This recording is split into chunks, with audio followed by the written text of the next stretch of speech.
كل التضامن مع الشعب الجزائري الشقيق، وبطبيعة الحال تعازينا لأسر الضحايا في الفجعة اللي وقعت البارح في العاصمة الاقتصادية ديال الجزائر وهران. وهران واللي راب فيها حي قصديري. والله يرحم اللي توفى بالمناسبة 4 ديال الإخوان ديالنا، ربي يرحمهم، 13 ديال المصابين. ما يترباوش العياشة. البارح بالمناسبة طاحت عمارة مكونة من 4 طوابق في مدينة فاس، توفاو فيها 9 من الناس وجرحوا 7.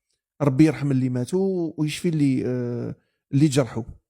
سمعت بالخبر منذ 12 ساعة، انتظرت حتى لهذا الوقت باش ندير فيديو باش نستنى، قلت ربما نشوف ردة فعل من المملكة المغربية ولا من السلطات المغربية، ولكن عكس ما حصل في الجزائر اللي وين كان تنقل وفد وزاري من سيد وزير الداخلية، وزير السكن، والسيدة وزيرة التضامن.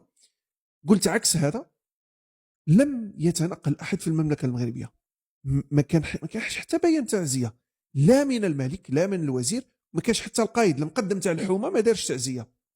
مانيش حنحكي لهنا على إعادة إسكان هاد الناس اللي في فاس، نتكلم على الجرحى اللي نجاو من هذه الحادثة، مانيش حنتكلم على إسكانهم، لأنه في المملكة المغربية العادة والعوايد اللي يصير له كارثة طبيعية الله يسهل عليه، يروح يكري يبات برا، يكري يسكن في الكهوف، الله يسهل عليه في المملكة المغربية. هذه هي العادة، ما تمدش السكن كما ال 182 عائلة اللي سكنتهم الجزائر في وهران.